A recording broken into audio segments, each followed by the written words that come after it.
Facebook's apps went down. The world saw how much it runs on them. The outage disrupted the digital lives of small business owners, politicians, aid workers, and others. But for some, it was a welcome reprieve. For more than 5 hours on Monday, the world got a taste of life without Facebook and its apps. People in many places discovered that Facebook and its apps had burrowed their way into nearly every facet of existence. In Mexico, politicians were cut off from their constituents. In Brazil, pharmacies stopped receiving prescription orders. And in Colombia, a non-profit organization that uses WhatsApp to connect victims of gender-based violence to life-saving services found its work impaired. Because we have a field team, we were able to mitigate some of the more serious risks today's outage presented, said Alex Berryhill, the director of digital operations for the group, Cosas de Mujeres. But that might not have been the case for hundreds of other hotlines around the world. Today was a big reminder. Technologies are tools, not solutions. The Facebook outage on Monday was a planetary-scale demonstration of how essential the company's services have become to daily life. Facebook, Instagram, WhatsApp and Messenger have long been more than handy tools for chatting and sharing photos. They are critical platforms for doing business, arranging medical care, conducting virtual classes, carrying out political campaigns, responding to emergencies and much, much more. The unease around a single corporation mediating so much human activity motivates much of the scrutiny surrounding Facebook. In the United States, the Federal Trade Commission has filed an antitrust lawsuit against the company, accusing it of being a monopolist that acquired Instagram and WhatsApp to secure its dominance. Facebook has been under fire for weeks after a whistleblower, Frances Haugen, shared internal documents indicating, among other things, that the company knew Instagram was worsening teenagers' body image issues and that it had a two-tier justice system. The revelations have spurred criticism from regulators and the public. On Tuesday, Congress is scheduled to hear testimony from Ms. Haugen about Facebook's impact on young users. Much of the recent criticism of Facebook has focused on the decisions the company's leaders make, or fail to make, about governing, running and making money from its platforms. But another consequence of Facebook's size is that many more people are affected when there are technical lapses like the ones the company says were responsible for Monday's disruption.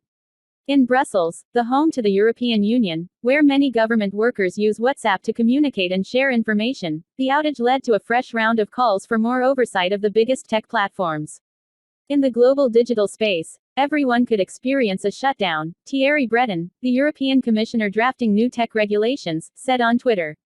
Europeans deserve a better digital resilience via regulation, fair competition, stronger connectivity and cybersecurity.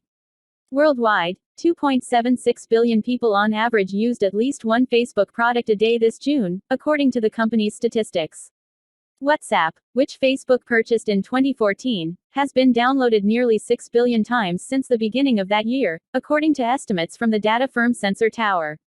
India accounted for about a quarter of those installations, while another quarter was in Latin America, according to Sensor Tower. Just 4%, or 238 million downloads, were in the United States.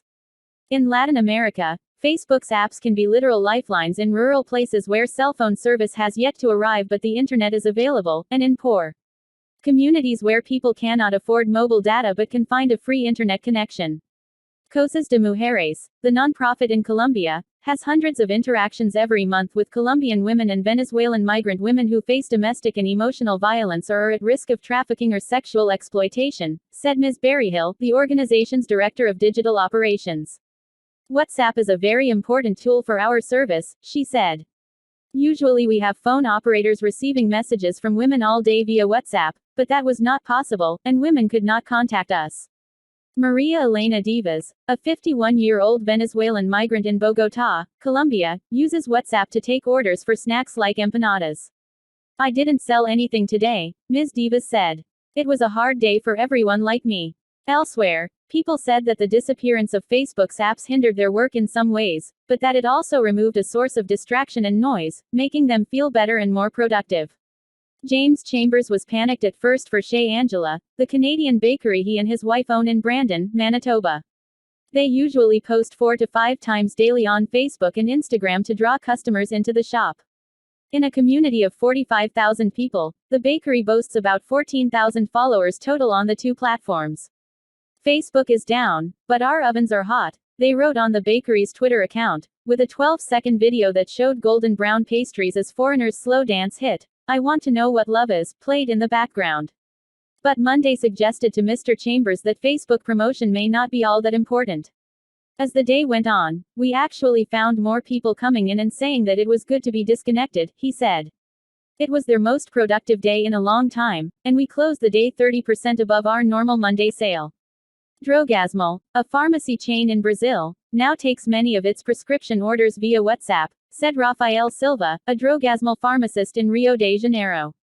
On Monday, there were none, Mr. Silva said from behind the counter that night.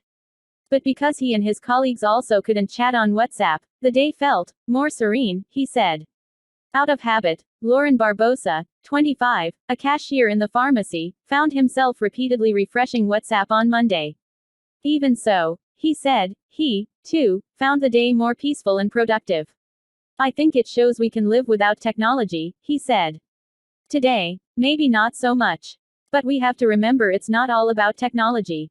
In Brazil, surveys show that WhatsApp is installed on nearly every smartphone in the country and that most Brazilians with a phone check the app at least once an hour. On Zap, as WhatsApp is known in Brazil, restaurants take orders, supermarkets coordinate deliveries, and doctors, hairdressers and cleaners book appointments. During the pandemic, the app became a crucial tool for teachers to tutor students in remote areas of the country. It also has been central to the spread of disinformation. Across Latin America, vendors in the vast informal economy rely on Facebook's platforms to market their products. Their personal WhatsApp accounts often function as customer hotlines. Elizabeth Mustillo, a cake maker in Mexico City, said the strangest thing happened on Monday. Her phone started to ring with orders. She was forced to talk, not text, with her clients. "It's crazy," said Ms. Mustillo. "No one ever calls anymore. A decade ago, customers would come to Ms. Mustillo's store with a drawing or a clipping from a magazine with the design they wanted for a cake. Today, she rarely meets her clients. They send photos of cake designs by WhatsApp. They wire money through a banking app. And when her work is done, she orders an Uber to deliver the finished product. Most of my clients do not even have an email account anymore, unless they are working at a corporation," said Ms. Mustillo. "It's all WhatsApp now." In Mexico, many small-town newspapers cannot afford print editions, so they publish on Facebook instead. That has left local governments without a physical outlet to issue important announcements, so they, too, have taken to Facebook, said Adrian Pasco, a political consultant. A municipality Mr. Pasco is consulting for was unable to launch its new services on Monday because the site was down. The announcement will take place on Wednesday instead, he said, even though Monday is optimal for Facebook traffic. Facebook has become the most powerful way to communicate, Mr. Pasco said. It is where you go when you want the masses. Leon David Perez's two companies, including Polymatia, which provides e-learning courses, rely on Facebook and Instagram to market their products to clients. The customer service department is run on WhatsApp. The way businesses work, it's been a crazy change in the last 20 years, Mr. David said. Then, we had no community online.